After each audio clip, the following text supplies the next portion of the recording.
بسم الله الرحمن الرحيم قل إنما أنا بشر مثلكم يوحى إلي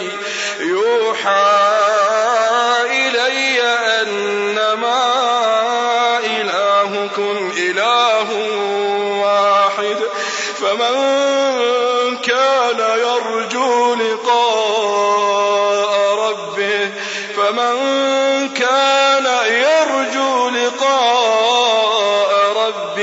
فليعمل عملا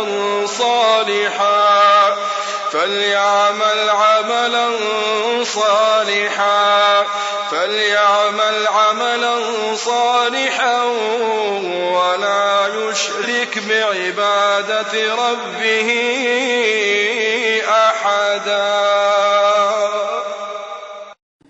إن الحمد لله نحمده ونستعينه ونستغفره ونعوذ بالله من شرور أنفسنا ومن سيئات أعمالنا من يهده الله فلا مضل له ومن يضلله فلا هادي له وأشهد أن لا إله إلا الله وأشهد أن محمدا عبده ورسوله. يا أيها الذين آمنوا اتقوا الله حق تقاته ولا تموتن إلا وأنتم مسلمون. يا أيها الناس اتقوا ربكم الذي خلقكم من نفس واحدة وخلق منها زوجها وبث منهما رجالا كثيرا ونساء واتقوا الله الذي تساءلون به والأرحام إن الله كان عليكم رقيبا. يا أيها الذين آمنوا اتقوا الله وقولوا قولا سديدا يصلح لكم أعمالكم ويغفر لكم ذنوبكم ومن يطع الله ورسوله فقد فاز فوزا عظيما. أما بعد فإن خير الحديث كتاب الله وخير الهدي هدي محمد صلى الله عليه وسلم وشر الأمور محدثاتها وكل محدثة بدعة وكل بدعة ضلالة وكل ضلالة في النار. فاعوذ بالله من الشيطان الرجيم. بسم الله الرحمن الرحيم. فمن كان يرجو لقاء ربه فليعمل عملا صالحا ولا يشرك بعبادة ربه أحدا. وعن أنس بن مالك رضي الله تعالى عنه قال قال رسول الله صلى الله عليه وسلم لا يستقيم إيمان عبد حتى يستقيم قلبه ولا يستقيم قلبه حتى يستقيم لسانه ولا يدخل الجنة رجل من كان لا يمن جاره بوائقه او كما قال علیہ الصلاۃ والسلام. محترم سامعین، دینی بہنوں، ہم نے آپ حضرات کے سامنے سورۃ الکہف کی آخری آیت اور نبی علیہ السلام کی ایک حدیث پڑھی ہے، جس حدیث کو امام احمد بن حنبل رحمۃ اللہ علیہ نے، اسی طرح سے امام بہقی، خرائطی نے مکارم الاخلاق، بہقی نے شعب الایمان میں، حاکم نے، ابن ابی دنیا وغیرہ نے بسند صحیح نقل کیا ہے. ہم نے وہ حدیث پڑھی ہے جس کو حضرت انس بن مالک نے نبی علیہ السلام سے روایت کیا، اور آج انشاءاللہ اسی آیت اور اسی حدیث کی روشنی میں کچھ باتیں ہم کہیں گے. اللہ تعالی ہم سب کو عمل کی توفیق نصیب فرمائے. جنت میں جانے کے لیے ایمان اور عمل صالح کی ضرورت ہے، اور تین چیزیں جو ہیں ان کا خاص خیال ہونا چاہیے. ایک تو یہ ہے کہ انسان کی اپنی زبان درست ہو، نمبر دو انسان کے اپنا دل درست ہو، اور نمبر تین انسان اپنے اعضاء کو درست رکھے. درست رکھنے کا مطلب یہ ہے کہ اپنی زبان کو برائی سے بچائے، دل کو اللہ اس کے رسول کی نافرمانی سے بچائے، اور اپنے جسمانی اعضاء، ہاتھ، پیر، آنکھ، کان، یہ سب جو ہیں ان کو ہر ایسی چیز سے محفوظ رکھے، بچائے جو اللہ اور اس کے رسول کی مرضی کے خلاف ہے. تینوں چیزوں کی حفاظت یہ ایمان کی شرط ہے. صحیح معنوں میں ایک انسان اسی وقت مومن بنتا ہے، کامل مومن، جبکہ تینوں چیزوں کی حفاظت کرے، زبان کی بھی، دل کی بھی، اور اپنے اعضاء کی بھی. اللہ کے رسول صلی اللہ علیہ وسلم فرما رہے ہیں لا یستقیم ایمان عبد حتی یستقیم قلبہ، آدمی کا ایمان اس وقت تک درست نہیں ہو سکتا جب تک کہ انسان کا دل درست نہ ہو جائے، ولا یستقیم قلبہ حتی یستقیم لسانہ، اور آدمی کا دل اس وقت تک درست نہیں ہو سکتا جب تک کہ آدمی کی زبان درست نہ ہو جائے۔ پھر آگے فرمایا زبان بھی درست ہو جائے، دل بھی درست ہو۔ پھر تیسری چیز آپ نے فرمایا لا يدخل الجنة رجل لا يأمن جاره بوائقہ، آدمی اس وقت تک جنت میں داخل نہیں ہو سکتا جب تک کہ اپنے اعضاء جوارح سے کسی کو تکلیف، جس کے اعضاء جوارح سے لوگ محفوظ نہ ہوں، آدمی اپنے ہاتھ اپنے زبان سے کسی کو تکلیف نہ دے۔ جب انسان کہ ہاتھ اعضاء کے شر سے آج لوگ محفوظ رہتے ہیں تب آدمی مومن بنتا ہے۔ حدیث کے اندر تینوں چیزیں بیان کی۔ سب سے پہلی چیز آپ نے فرمایا لا یستقیم ایمان عبد، سارا معاملہ کیا ہے؟ دخول جنت کے لیے ایمان میں ایمان سب سے پہلی شرط کیا ہے؟ ایمان، اس کے بعد عمل صالح۔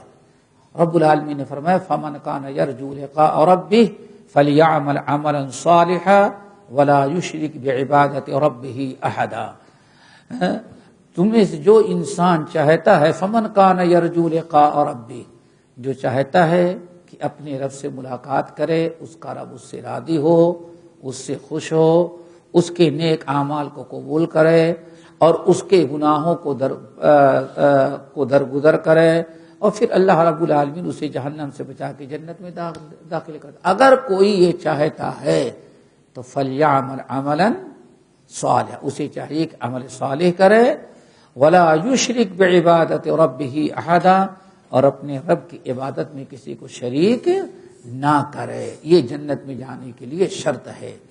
تو اسی لیے آپ نے فرمایا جب ایمان شرط ہے تو آپ نے فرمایا ایمان لا یستقیم ایمان عبد،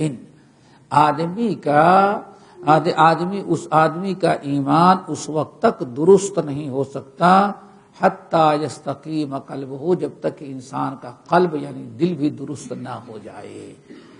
اسی لیے علامہ اقبال کہتے تھے زبان سے کہہ بھی دیا لا الہ الا الہ تو کیا حاصل، دل و دماغ مسلمان نہیں تو کچھ بھی نہیں۔ سارا معاملہ کیا ہے کہ انسان کا دل اور انسان کی زبان، انسان کی سوچ، انسان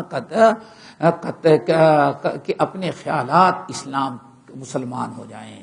لا یستقیم ایمان عبد، کوئی عبدن کسی بندے کا ایمان اس وقت تک درست نہیں ہو سکتا حتی یستقیم قلبہ، جب تک کہ اس کا قلب یعنی اس کا دل درست نہ ہو جائے۔ ولا یستقیم قلبہ، اور آدمی کا دل بھی اس وقت تک درست نہیں ہو سکتا حتی یستقیم لسانہ، جب تک کہ آدمی کی زبان درست نہ ہو جائے۔ دیکھیں آپ نے نبی علیہ الصلوۃ والسلام نے پہلے جملے لا یستقیم ایمان عبد حتی یستقیم قلبہ، آدمی اس وقت تک آدمی کا ایمان درست نہیں ہو سکتا جب تک اس کا دل مسلمان نہ ہو جائے۔ یہاں اللہ کے رسول نے اپنے اس جملے میں اصلاح قلب اور اصلاح دل کی تاکید کی ہے۔ لا یستقیم ایمان عبد، آدمی مومن نہیں ہو سکتا جب تک کہ اس کا دل مومن نہ ہو جائے۔ تو یہاں دل کی اصلاح، دل کی صفائی ستھرائی کی تاکید کی گئی۔ آپ نے اس طرف اشارہ کیا کہ آدمی کا دل کس سے؟ کفر سے، شرک سے، نفاق سے، برائیوں کی محبت سے پاک ہو۔ مسلمانوں کے دل، مسلمانوں کے حسد، کینہ کپٹ، ان کے بغض و ناد، ان کی عداوت و دشمنی سے پاک ہو۔ آدمی کی دل میں اللہ اس کا رسول، یہ ہے میرے بھائی دل کا درست ہونا۔ لا یستقیم، پہلی شرط ہے کہ انسان کا دل صاف ہو۔ اسی لیے اللہ اکبر وہ حدیث ہمیں یاد آئی جس کو امام ابن ماجہ رحمۃ اللہ علیہ نے بسند صحیح نقل کیا اور بہقی نے شعب الایمان میں اور غالباً مسند احمد کے اندر بھی ہے. حضرت عبداللہ ابن عمرو ابن العاص رضی اللہ تعالیٰ عنہما والی وہ حدیث جو برابر ہم آپ لوگوں کو سناتے رہتے ہیں کہ جس میں پوچھا گیا یا رسول اللہ ای الناس افضل، آپ بتائیے کہ لوگوں میں سب سے اچھا انسان کون ہوتا ہے؟ تو اللہ کے رسول نے کیا فرمایا؟ کل مخموم القلب و صدوق اللسان، سب سے اچھا انسان مسلمان وہ ہوتا ہے جس کے اندر دو خوبی پائی جائیں، نمبر 1 مخموم القلب ہو اور نمبر 2 صدوق اللسان.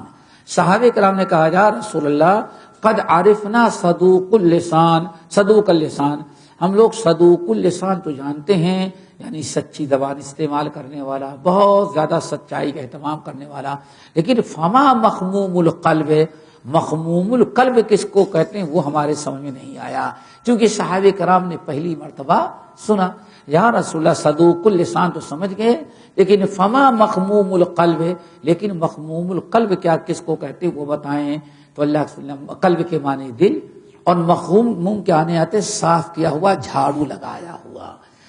تو آپ نے فرمایا مخموم القلب وہ ہے التقی النقی لا الذی لا اسم فیہ ولا غل ولا بغی ولا حسد. دیکھا آپ نے اتنے یہ ہے دل مخموم، دل صاف ہونا چاہیے. اللہ کا رسول بڑی کڑی شرط بتا رہے، مومن نہیں، ایمان تمہارا درست نہیں ہو سکتا جب تک کہ تمہارا دل درست نہ ہو جائے. درست ہونے کا مطلب اس حدیث کے اندر مزید وضاحت ہے. آپ نے فرمایا مخموم القلب وہ ہے، سب سے اچھا انسان وہ ہے جس کا دل مخموم القلب ہو. مخموم القلب کیا ہے؟ التقی، وہ دل جس میں تقوی ہو. کیا ہو؟ تقوی. نمبر 2 النقی، دل بالکل صاف ستھرا ہو. نمبر 3 لا اثم فیہ، اس کے اندر گناہوں اور برائیوں کا شوق اور جذبہ کرنے کا نہ ہو، برائیوں کی نفرت ہو. التقی النقی الذی لا اثم فیہ، یعنی اس کے اندر گناہ نہ ہو، برائی کا جذبہ نہ ہو، ہمیشہ برائی سے بچنے کا جذبہ ہو، برائی کی نفرت اس کے دل میں ہو. نمبر 4 ولا غل، اور اس کے دل میں غل نہ ہو. کیا مطلب ہے؟ کسی مسلمان بھائی کے متعلق کینہ کپٹ نہ ہو. جیسے کہ رب العالمین نے ارشاد فرمایا اچھے ایمان والوں کا طریقہ کیا ہے؟ ولا تجعل جدوا، کیا مانگتے ہیں؟ ربنا لا تزغ قلوبنا ربنا اغفر لنا ولاخواننا الذين سبقونا بالایمان ولا تجعل في قلوبنا غلا للذين آمنوا. اللہ ہمیں ہماری مغفرت کر دے، ہم سے پہلے ایمان لانے میں جو ہمارے بھائی گزر چکے ہیں اللہ ان کی بھی مغفرت کر دے. ولا تجعل فی قلوبنا، اور ہمارے دل میں غل، ایمان والوں کا گل کے متعلق گل نہیں، گل کہتے ہیں کینہ کپٹ بغضنات کو. تو اللہ کے رسول نے فرمایا وہ مخموم القلب وہ دل ہے جس میں تقوی ہو، النقی صاف ستھرا ہو. نمبر 3 لا اثم فیہ، برائیوں کا جذبہ نہ ہو. نمبر برائیوں کا شوق اور جذبہ، برائیوں کی رغبت نہ ہو. نمبر 4 ولا غل، کینہ کپٹ نہ ہو. نمبر 4 ولا بغیہ. نمبر 5 ولا بغیہ، بغی کسی پر ظلم زیادتی کرنے کا خیال نہ ہو، ہمیشہ ہمدردی کا جذبہ ہو. اور نمبر 6 آخری چیز ولا حسدا، اپنے مسلمان بھائیوں کے متعلق کیا نہ ہو؟ حسد ہو، حسد نہ ہو.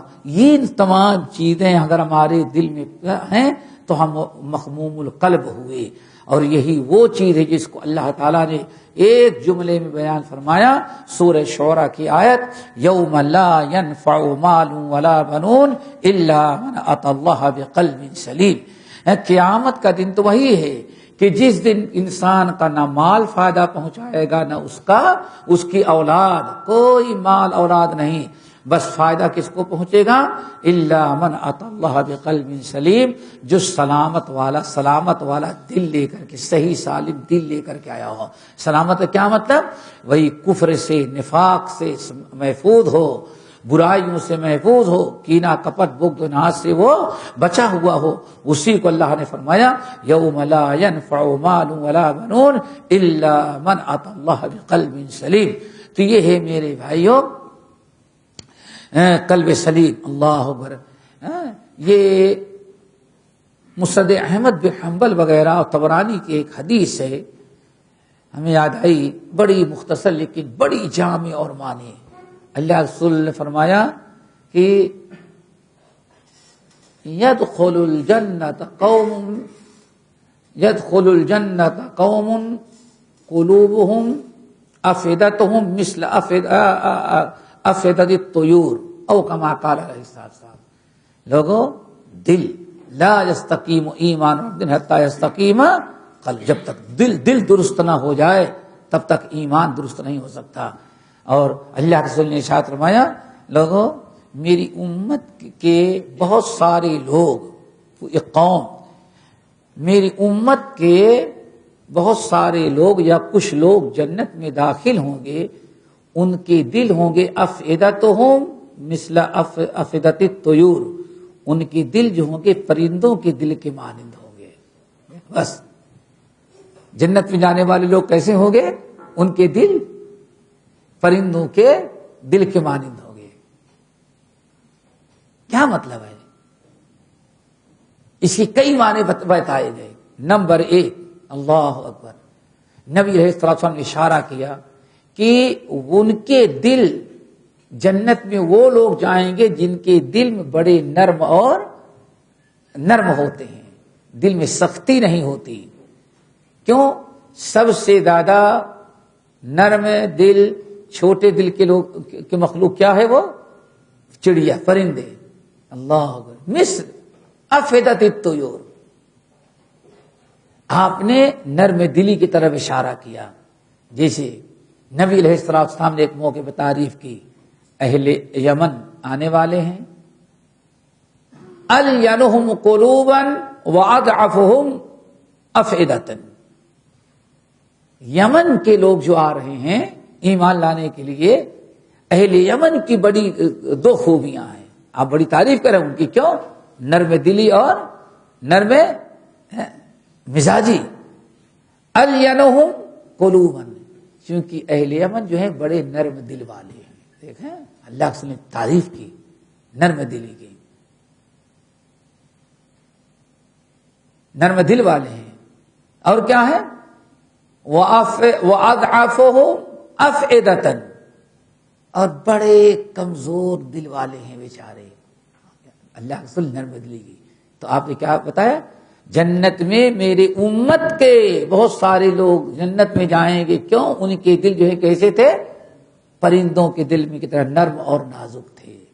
اسی لیے نبی علیہ السلام نے ارشاد فرمایا، میری امت میں کچھ لوگ ایسے ہیں جن کا دل میرے لیے بڑا نرم ہو جاتا ہے، میرے لیے بڑا نرم ہو جاتا ہے۔ کیا مطلب؟ علامہ البانی رحمۃ اللہ علیہ کہتے ہیں میرے لیے یعنی میری سنت جب سنتے ہیں، کتنا بھی ان کو سنت پر عمل کرنے میں، ہماری اطاعت میں دشواریاں نظر آئیں، لیکن میرے دل حدیث پر، سنت پر عمل کرنے کے لیے دل ان کی کیا ہوتے؟ بہت زیادہ نرم ہوتے۔ اللہ تعالیٰ ہم سب کو نرم دلی نصیب فرمائے۔ نمبر 2، نبی علیہ السلام نے اس طرف اشارہ کیا، افئدۃ الطیور، ان کے دل جو ہیں پرندوں کے مانند کیا ہوں گے؟ وہ نرم ہوں گے۔ کیا مطلب ہے؟ ضعیف مخلوق، ہر آدمی اڑاتا رہتا ہے، ہر آدمی بھگاتا رہتا ہے، لیکن اللہ نے اپنے رزق حاصل کرنے کو مکلف کیا، برابر رزق حاصل کرنے کے لیے بیچارے وہ محنت کرتے رہتے ہیں۔ نمبر 3، نبی علیہ السلام نے اشارہ یہ کیا، توکل علی اللہ۔ میرے امت کا کہ کچھ لوگ جنت میں جائیں گے، ان کے دل پرندوں کے دلوں کے مانند ہوں گے، یعنی جیسے پرندے اللہ کی ذات پر توکل کرتے ہیں ویسے میری ذات پر توکل کرنے والے ہوں گے۔ پھر اس حدیث کو سامنے رکھو، پرندوں سے کیسے توکل کرنا ہے؟ نبی علیہ الصلوۃ والسلام نے ارشاد فرمایا لو انکم توکلتم علی اللہ حق توکلہ، اگر تم پرندوں کے مانند صحیح معنوں میں توکل کر لیتے۔ دیکھیں ہم انسان ہیں لیکن ہم کو توکل کرنے کا سبق کس کے ذریعے سکھلایا جا رہا ہے؟ پرندوں کے ذریعے۔ آپ نے فرمایا اگر تم پرندوں پر مانند توکل کرتے تو اللہ تعالیٰ تم کو بھی رزق دیتا جیسے پرندوں کو، کما یرزق الطیر جیسے پرندوں کو رزق دیتا ہے۔ اور ہم نے بارہ بتا دیکھو دنیا میں ہر انسان پرندوں کو بھگانا چاہتا ہے۔ آپ کا آم کا باغ ہے تو آپ کی یہی کوشش ہوتی 24 گھنٹے میں کوئی پرندہ آپ کے آم کے باغ پر نہیں۔ کسی کے پاس جام ہے، امرود، ہر آدمی سوچتا ہے کہ پرندوں کو یہاں بھٹکنے نہ دو۔ ذرا سوچیں، فصل والا ہے باقاعدہ بچوں کو اندر بیٹھا وہاں کھیتی میں بیٹھا دیتا ہے، کوئی پرندہ بیٹھ نہ سکے۔ آپ کے گھر میں آپ کے گھر والی نے چھت پر یا صحن میں اناج ڈال دیا سوکھنے کے لیے تو وہاں بھی بچے کو ڈنڈا لے کے بیٹھا دیتا ہے کہ خبردار بچہ۔ دیکھو ساری دنیا جو ہے پرندوں کو رزق سے روکتی ہے لیکن وہ ہمت ہارتی نہیں، لیکن یہاں سے اڑائی گئی، دوسری جگہ پہنچی، وہاں سے دوسری جگہ۔ اللہ رسول نے فرمایا دیکھو صبح ہوتے ہی رزق کی تلاش میں پرندہ نکلا، نہ کوئی فیکٹری ہے، نہ کوئی کارخانہ ہے، نہ ان کے پاس پیسہ ہے کہ جا کسی دکان والے سپر مارکیٹ یا شاپنگ مال سے خریدیں۔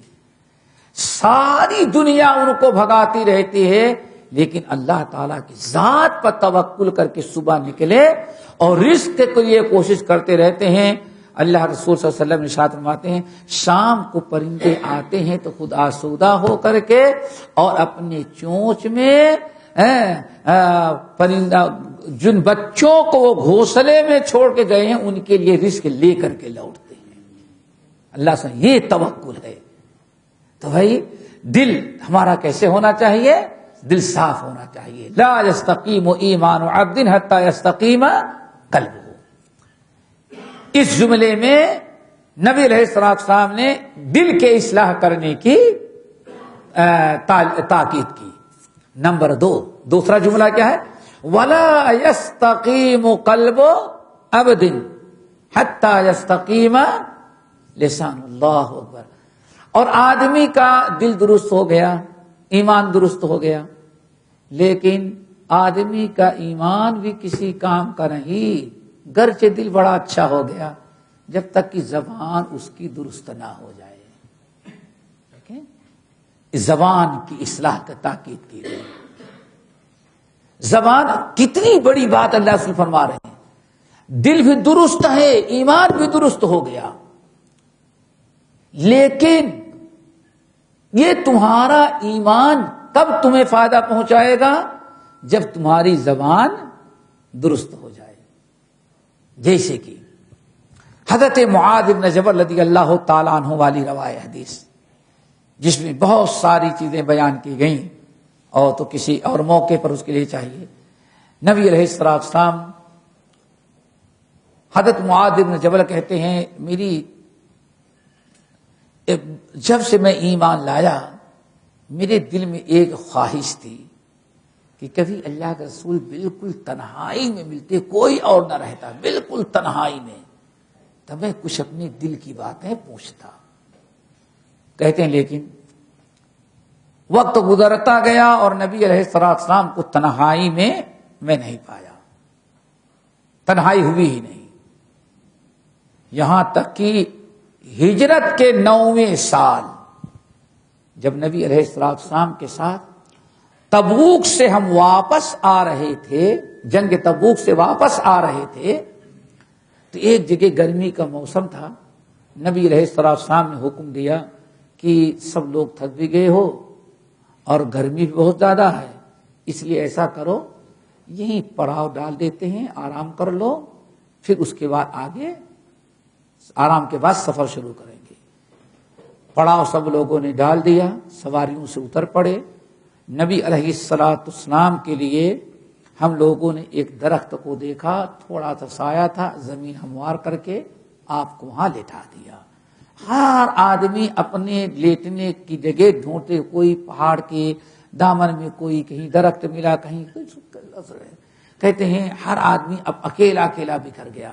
اور میں نبی علیہ السلام کے قریب ہی میں ہم کو بھی جگہ مل گئی، تو اللہ کے رسول بھی آرام کر رہے تھے، میں بھی وہیں اپنا بستر لگایا، زمین ہموار کر کے کنکر پتھر ہٹا دیا اور لیٹ گیا۔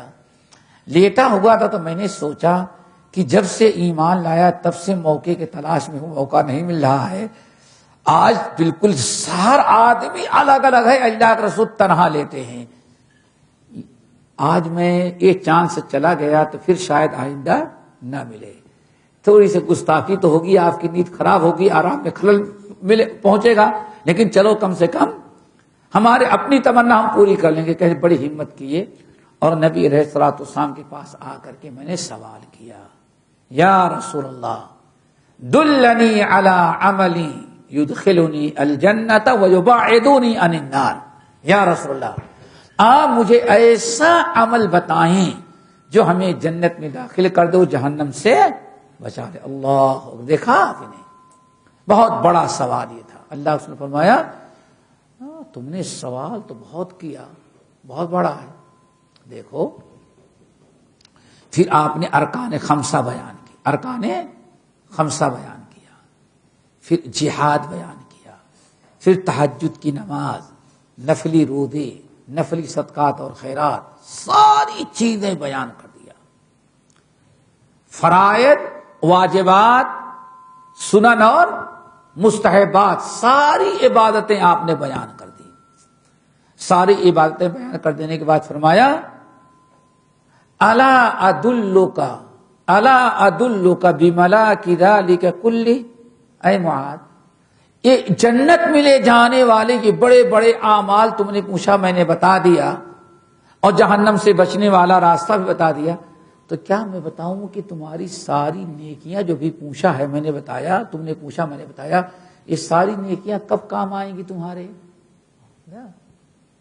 سبحان اللہ، رسول تین جملے میں پورا دین میں لا یستقیم ایمان عبد حتی یستقیم قلبہ ولا یستقیم قلبہ حتی یستقیم لسانہ۔ زبان آن نے فرمایا اے معاذ کیا میں تمہیں بتاؤں کہ اتنے نیک اعمال جو میں نے بتایا، ساری نیکیاں کب تمہارے کام آئیں گی، جہنم سے بچائیں گی اور جنت میں داخل کرائیں گی؟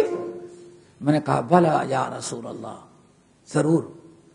تو حضرت معاذ بن جبل کہتے ہیں کہ نبی علیہ السلام اپنی زبان مبارک نکالے اور پھر اپنی انگلی مبارک فرمایا کف علیک لسانک، اگر چاہتے ہو یہ تمہاری ہجرت، تمہارے 5 وقتہ نماز، رمضان کے روزے، زکوٰۃ اور حج اور جہاد، پھر تمہاری تہجد گزاری، نفلی روزے، نفلی صدقات خیرات، تلاوت قرآن، یہ ساری چیزیں کب تمہیں کام آئیں گی؟ معلوم ہے جہنم سے کب بچائیں گی اور جنت کے مستحق کب بنو گے؟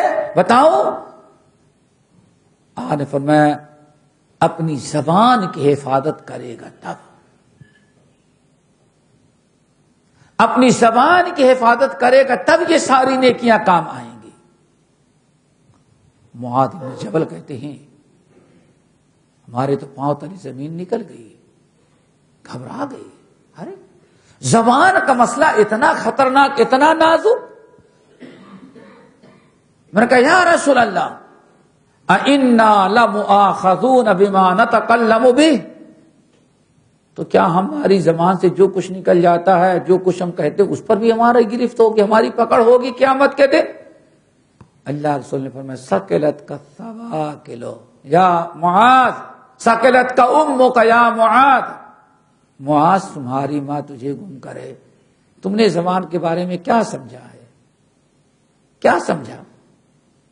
حل یکب الناس، قیامت کے دن اکثر لوگوں کو حشر کے میدان میں اونٹھے منہ لٹا کر کے اور ٹانگیں پکڑ کر گھسیٹ کر کے جہنم میں جس گناہ کی بنا پر داخل کیا جائے گا الا حصائد السنتہم، وہ اصل میں اسی زبان کا گناہ رہے گا۔ میرے بھائی، اسی لیے اللہ رسول نے کیا فرمایا؟ ولا یستقیم قلب عبد حتی یستقیم لسانہ، آدمی کا دل اور آدمی کا ایمان اس وقت تک درست نہیں ہو سکتا جب تک کہ آدمی کا ایمان درست نہ ہو جائے، اسی لیے زبان درست نہ ہو جائے، زبان کی حفاظت۔ سوچو ذرا سا، رب نے کتنا زبان سے ڈرایا ہے۔ نبی علیہ الصلوۃ والسلام ہر جمعے کو سورہ قاف خطبے میں تلاوت کرتے تھے، لیکن آج ختم ہو گیا ہم لوگوں کا۔ یہ بڑی، ہم نے اپنے اسلاف کو دیکھا ہے،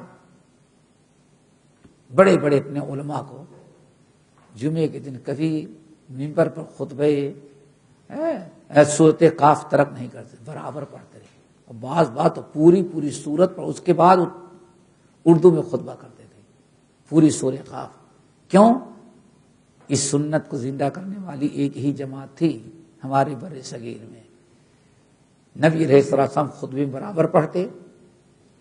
بعض خواتین صحابیہ کہتی ہیں کہ واللہ میں نے کبھی سورۃ قاف کو قرآن میں دیکھ کر کے یاد نہیں کیا، لکھ کر کے نہیں یاد کیا۔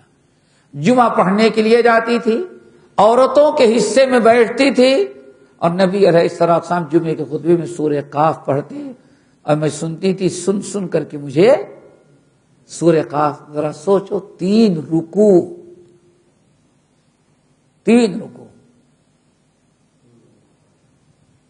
ایک خاتون صحابیہ صرف کہاں سے سنا؟ نبی علیہ الصلوۃ والسلام کے تلاوت سورت کی بنا پر جو جمعے کے دن ممبر پر آپ کیا کرتے تھے۔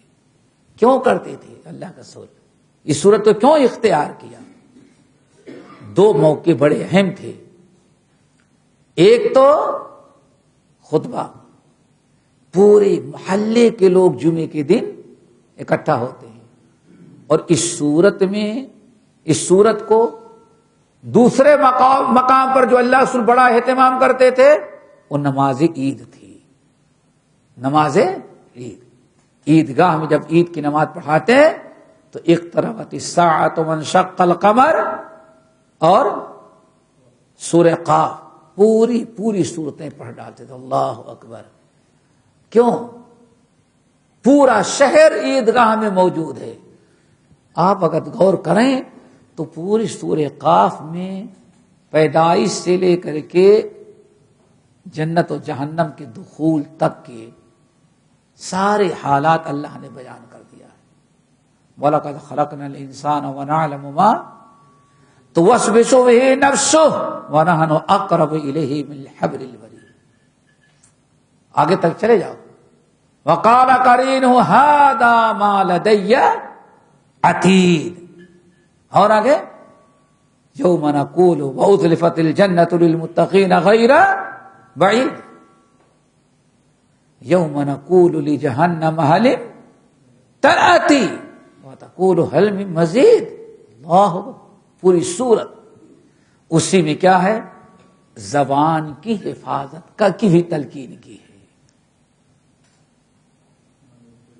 ما یلفظ من قول الا لدیہ رقیب عتید، زبان کی حفاظت۔ اے لوگو ذرا زبان سنبھال کر کے استعمال کرنا۔ ما یلفظ من قول الا لدیہ رقیب عتید، کوئی ایک انسان زبان سے جو جملہ بھی نکالتا ہے، اچھا یا برا، یہ کرامن کاتبین تیار ہیں اس کو نوٹ کر لیتے ہیں۔ کیوں؟ وَإِنَّ عَلَيْكُمْ لَحَافِظِينَ کِرَامًا کاتبین، ہم نے 2 معزز فرشتوں کو مقرر کر رکھا ہے دائیں بائیں، تم جو کہتے ہو جو کرتے ہو سب کچھ فوراً وہ ریکارڈ کر لیتے ہیں۔ تو میرے بھائیو، زبان کی حفاظت، لا یستقیم ایمان عبد حتی یستقیم قلبہ ولا یستقیم قلبہ ولا یستقیم قلبہ حتی یستقیم لسانہ. تیسرا جملہ آپ نے ارشاد فرمایا لا يدخل الجنۃ رجل لا یأمن جارہ بوائقہ. آدمی جنت میں نہیں جا سکتا.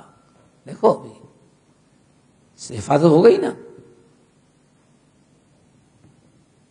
دل کی حفاظت اور زبان کی. اب آدھا جوارح.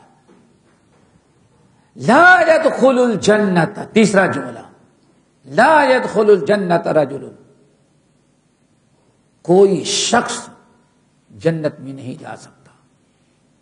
لا يدخل الجنت رجل، کوئی شخص تم میں سے جنت میں نہیں جا سکتا. کون سا آدمی؟ لا یأمن جارہ بوائقہ، جس کے شر سے پڑوسی محفوظ نہ ہو. جس کے شر سے پڑوسی محفوظ نہ ہو. یہاں ایک چیز یاد رکھیے گا، پڑوسیوں کے ساتھ نبھانا سب سے مشکل ہے. باہر والوں سے نبھانا تو آسان ہے. تمہارا پاکٹ مارنے والا جو ہے وہ بھی کچھ جب تک پاکٹ نہیں مارتا تب تک دوست بنا رہتا ہے. آپ کو شربت پلائے گا، آئس کریم کھلائے گا، اور انڈیا ہے تو پان لا کے کھلائے گا. ہاں سب کچھ کھلائے گا، بڑا اچھا بنا ہوا ہے. باہر جو کبھی کے، لیکن سارا معاملہ کس کا ہوتا ہے؟ پڑوسی کا. اسی لیے کہا جاتا ہے امیر المومنین عمر ابن الخطاب رضی اللہ تعالیٰ عنہ کا واقعہ یاد آیا کہ بھائی پڑوسی، جو پڑوسی کے لیے اچھا ہو سمجھو پوری دنیا کے لیے اچھا ہوگا وہ. اسی لیے یاد رکھنا، جو اپنے گھر والوں کے لیے اچھا ہوگا پڑوسی کے لیے بھی اچھا ہوگا، اور جو پڑوسی کے لیے بھی اچھا ہو سمجھو پوری دنیا والوں کے لیے وہ اچھا. تجربہ کر لیں. کیوں؟ سب سے زیادہ سابقہ کس سے پڑتا ہے؟ نوک جھوک بیوی کے ساتھ، بچوں کے ساتھ. کبھی بیوی کی کوئی حرکت آپ کو نہ پسند پڑ رہی ہے، کبھی وقت پر آپ کی تیاری نہیں کر سکی ہے، کبھی جھنجھلائے ہوئے زور سے جواب دے دیا ہے. پڑوسی سے بھی اتنا معاملہ نہیں بگڑتا کبھی جتنا کس سے؟ گھر سے. یہی معاملہ بچوں کا ہے، یہی معاملہ شوہر کا ہے. تو اللہ تعالی نے کیا فرمایا؟ خیارکم خیارکم لأہلہ، تم میں سب سے اچھا وہ ہے جو اپنے گھر والوں کے لیے اچھا ہو. وَأَنَا خَيْرُكُمْ لِأَهْلِي، اور میں بھائی تم لوگوں میں سب سے اچھا میں اپنے گھر والوں کے لیے. دیکھا آپ نے؟ تو گھر والوں کی سخت سست باتوں پر، ان کی حرکتوں پر جو آپ صبر کرتے ہوں گے، عفو درگزر سے کام کرتے ہوں گے، تو کبھی کبھار 24 گھنٹے میں ایک مرتبہ پڑوسی سے کچھ تکلیف پہنچتی ہے تو وہاں بھی آپ درگزر کریں گے. کیوں؟ ہو سکتا ہے بیوی کو 100 مرتبہ معاف کرنا پڑے، بچوں کو 50 مرتبہ معاف کرنا پڑے، بیٹوں کو کئی ان کی جلی کٹی باتیں سننی پڑیں. جب آپ اتنا برداشت کر کے اپنے گھر والوں کے ساتھ نبھاؤ کر رہے ہیں تو پڑوسی جو 24 گھنٹے میں 1-2 حرکت کرتا ہوگا اس کے ساتھ نبھاؤ کوئی مشکل نہیں ہوگا. اور پھر اس کے بعد جو چلتے پھرتے باہر، وہ تو ماشاءاللہ نورانی چہرہ دیکھا سمجھ گیا فرشتہ ہے یہ.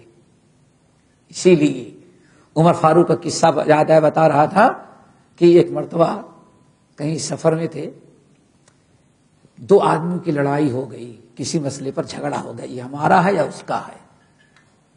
دونوں اپنا فیصلہ کرانے کے لیے کہاں پہنچے؟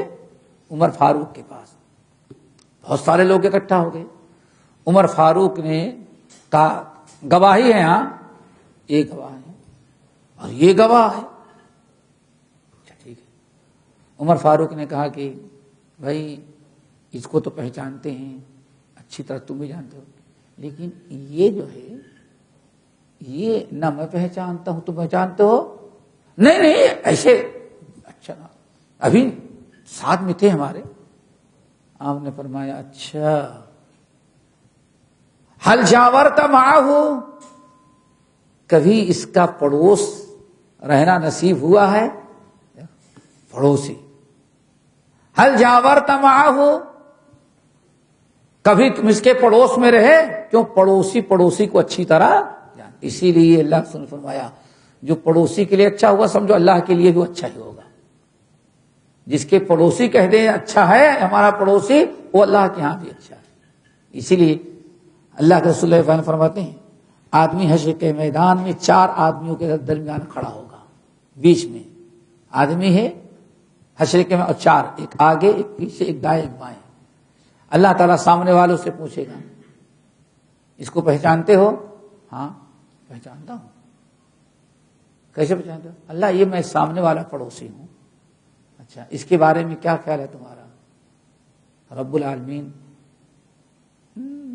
یہ 100 میں 1 آدمی، اتنا اچھا پڑوسی تو میں نے کسی کو نہیں دیکھا، بڑا اچھا پڑوسی. اچھا ٹھیک ہے. پھر دوسرے ہاں تم پہچانتے ہو؟ پہچانتا ہوں، میں اس کا پیچھے والا پڑوسی ہوں. کیا خیال ہے؟ اللہ تعالیٰ بہترین پڑوسی ہے، کبھی نہ گالی دیا نہ برا بھلا کچھ نہیں، بہت اچھا. دائیں والے سے پوچھا، اس نے بھی یہی گواہی دی. بائیں والے اللہ سے فرماتے 4 پڑوسیوں نے اس کے اچھے ہونے کی گواہی دے دی. تو اللہ فرمایا چلو اب اس کا حساب کتاب ختم ہے. 4 پڑوسیوں نے کہہ دیا اچھا ہے تو اچھا ہی ہوگا، لے جاؤ جنت دے گا. میرے بھائی عمر فاروق نے حل جاورت معہ، کبھی اس کے پڑوس میں نہیں پتا نہیں یہ کہاں کا میں کہاں کا. حل سافرت معہ، کبھی چلو ایک پڑوسی سفر کا ہوتا ہے، کبھی 2-4 دن کا سفر ساتھ میں دونوں کا ہوا؟ نہیں ایسا بھی نہیں ہوا. اچھا چلو حل عاملت معہ، کبھی لین دین کے ہوا؟ کبھی لین دین میں آدمی پہچانا جاتا ہے کتنا امانت دار ہے، کتنا سچا ہے، کتنا نرم ہے. نہیں. آنے فرمایا نہ کبھی تیرے پڑوس میں رہا کہ تو پہچانتا، نہ کبھی سفر میں تیرا پڑوسی رہا ساتھ میں رہا کہ تو پہچانتا آدمی کو معتبر ہے یا نہیں، اور نہ کبھی تو نے معاملہ کیا تو لعلک رأیتہ یصلی، شاید کو تم نماز پڑھتے ہوئے دیکھے تو سمجھ گئے کہ گواہی کے لائق ہوگا. اللہ اکبر. دیکھا پڑوسی. لا يدخل الجنت رجل، وہ آدمی جنت میں نہیں جا سکتا. کون؟ من لا یأمن جارہ بوائقہ، جس کے پڑوسی اس کے شر سے محفوظ نہ رہیں. یہ 3 چیزیں نبی علیہ السلام نے بیان کیا. تو اس سے اندازہ لگ گیا میرے بھائیوں کہ 3 جملے جو اللہ کے سنی حدیث کے اندر بیان کیا، مختصر سے حدیث، لا يستقیم ایمان عبد حتی یستقیم قلبہ ولا یستقیم قلبہ حتی یستقیم لسانہ ولا يدخل الجنت رجل لا یأمن جارہ بوائقہ. پہلے جملے میں اللہ کے رسول نے دل کے اصلاح کی تاکید کی، اور دوسرے حتی یستقیم لسانہ میں زبان کی اصلاح کی تاکید کی، اور تیسرا جو لا يدخل الجنت رجل، اللہ کے رسول نے ہاتھ، کان، آنکھ، پیر، ان تمام چیزوں کے. کیوں؟ آدمی سب سے زیادہ پڑوسی کو اپنے ہاتھ سے، اپنے آنکھ سے، اپنے پیر سے تکلیف پہنچاتا ہے نا. تو اعضائے انسانی، اعضائے جوارح کی حفاظت کا حکم دیا. اللہ تعالی ہم سب کو ان تمام چیزوں کی حفاظت کرنے کے توفیق نصیب فرمائے. کیوں؟ سورہ بنی اسرائیل کی آیت ان السمع والبصر والفؤاد کل اولئک کان عنہ مسئولا. اے لوگوں یاد رکھنا، ان السمع والبصر والفؤاد کل اولئک کان عنہ مسئولا. یہ تمہارا دل، تمہارا منہ، تمہارے آنکھ، تمہارے کان، ان کی حفاظت کرو. ان تمام چیزوں کے متعلق قیامت کے دن تم سے سوال کیا جائے. اللہ تعالی ہم سب کو عمل کی توفیق نصیب فرمائے اور ان تینوں چیزوں کی حفاظت کی توفیق دے. اور جب یہ تینوں چیزیں مکمل ہوگی تبھی ہمارا ایمان درست ہوگا، اور ایمان درست ہونے کے بعد جنت اس کا ٹھکانہ ہوتا ہے. اللہ سب کو عمل کی توفیق نصیب فرمائے۔ اقول قولی ھذا واستغفر اللہ من کل ذنب واتوب الیہ۔ کسی صاحب نے